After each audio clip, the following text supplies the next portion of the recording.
7 mrekullitë e zgjimit shpirtëror në solsticin dimëror, 21 dhjetor 2025 dhe energjia e hënës së re. Përshëndetje, shpirtra të dashur. Mirë se vini në këtë udhëtim të thellë shpirtëror. Sot është një moment i veçantë, sepse po flasim për diçka që po ndodh tani në dhjetor 2025. Data 21 dhjetor shënon solsticin dimëror, ditën më të shkurtër të vitit, natën më të gjallë.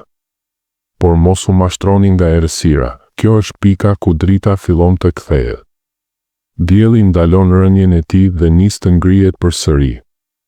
Është një pikë kthese kozmike, një portal energjetik që hapet çdo vit, por këtë herë është edhe më i fuqishëm sepse lidhet ngushtë me energjinë e hënës së re, që ndodh pak para ose rreth kësaj date. Kjo për ju nuk është e zakonshme. Është një moment kyç për zgjim shpirtëror, për transformim të thellë energjetik. Shumë njerëz po ndjejnë tani ndryshime të mëdha, një thirrje të brendshme për të lëshuar të vjetrën dhe për të përqafuar të ren. Është pjesë e një lëvizjeje kolektive, jo vetëm personale, por globale. Shpirtrat po zgjohen njëkohësisht duke u sinkronizuar me ciklet e universit. Në këtë video do të eksplorojmë 7 mrekullitë që lidhen me këtë energji. Këto nuk janë thjesht koncepte abstrakte, janë përvoja reale që shumë po i jetojnë tani.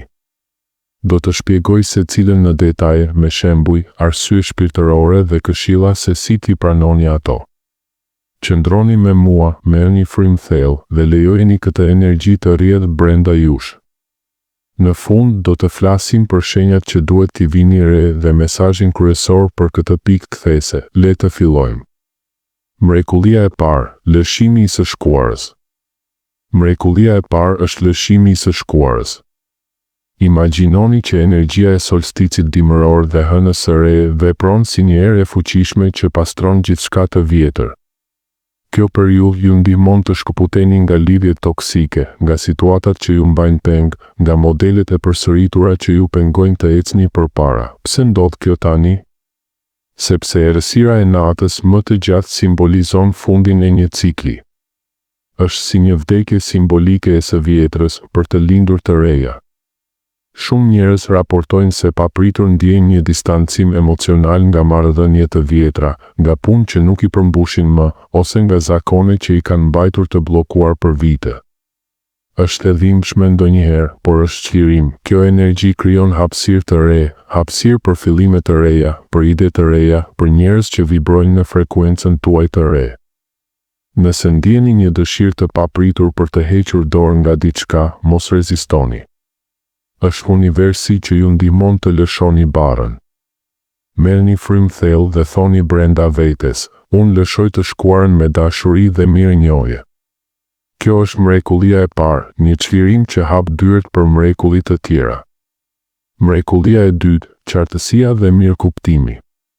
Tani, kalojmë te mrekullia e dytë, qartësia dhe mirëkuptimi i papritur. Papritur, gjithçka fillon të ketë kuptim. Mësimet e së shkuarës, gabimet, dhimbjet, të gjitha lidhen si pjesë e një puzle më të madh. Është si një dritë që ndizet brenda mendjes suaj. Kjo ndodh sepse energjia e hënës së re sjell fillime të reja mendore, ndërsa solstici na detyron të shohim brenda.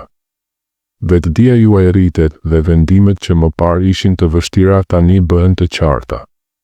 Ju kuptoni pse keni kaluar ato përvoja, çfarë keni mësuar dhe ku duhet të shkoni tani.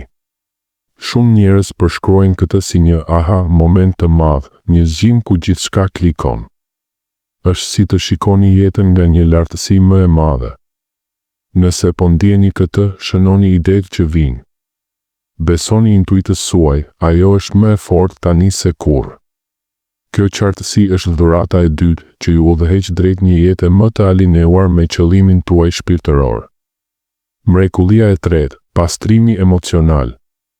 Mrekullia e tretë është pastrimi emocional i thellë. Emocionet e grumbulluara, zemërimi, trishtimi, faji, fillojnë të dalin në sipërfaqe për t'u çliruar.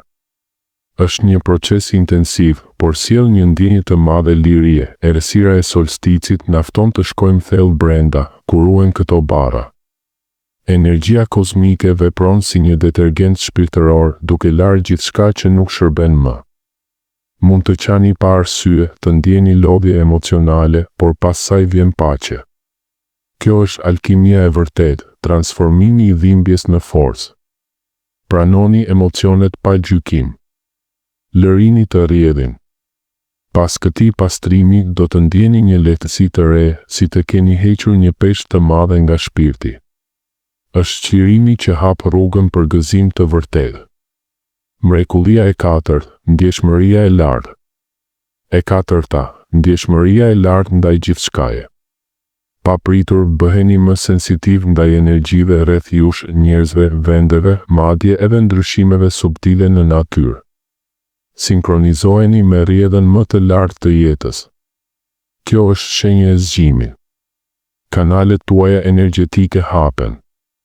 Ndjeni intuitën më fort, ëndrat bëhen më të gjalla, sinkronicitetet shtohen. Është si të jeni të lidhur direkt me universin, por kujdes, kjo ndjeshmëri mund të jetë sfilitse në fillim. Mbroni energjinë tuaj, qëndroni në natyrë, meditoni, shmangni turma toksike. Kjo mrekulli ju bën më të fuqishëm, sepse tani kuptoni rrjedhën e vërtetë të jetës. Mrekullia e pestë, zgjimi ndaj të vërtetave të vetes. Mrekullia e pestë, zbulimi i të vërtetave të fshehura të vetes. Ato pjesë që ishin të mbuluara nga distraksionet ditore, zakonet, frikët, tani dalin në dritë. Mendja juaj bëhet më e mbret, vetdia më e thellë. Është zgjimi i vërtet shpirtëror. Kuptoni kush jeni në thelb, çfarë doni vërtet, cilat janë dhuratat tuaja. Shumë zbulojnë talente të fshehura ose thirrje të reja. Kjo energji e solsticit na detyron të shohim të vërtetën pa maska.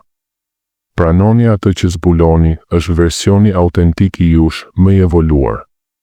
Mrekullia e gjashtë, ballafaqimi me frikërat. E gjashta, përballja me frikërat e fshehura. Ato që ju kanë penguar, frika nga dështimi, refuzimi, ndryshimi, dalin për t'u transformuar. Kjo është alkimia e brendshme. Frika kthehet në forcë. Energjia e errësirës i nxjerr ato në sipërfaqe, por drita që kthehet ju jep kurajën për t'i përballuar. Mos ikni, shikojini në sy. Pyetni, çfarë më mëson kjo frikë? Pas transformimit do të ndjeni një fuqi të re. Kjo është mrekullia që ju bën të pathyeshëm. Mrekullia e shtatë, çlirimi karmik.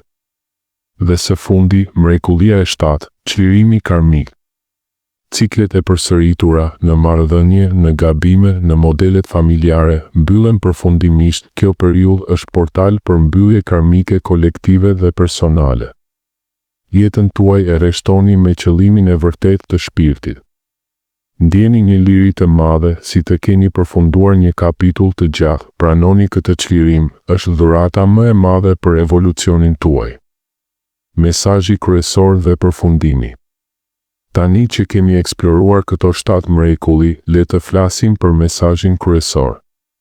Këto ndryshime nuk janë vetëm personale, janë pjesë e një zgjimi kolektiv. Bota po kalon një transformim të madh dhe ju jeni pjesë e tij.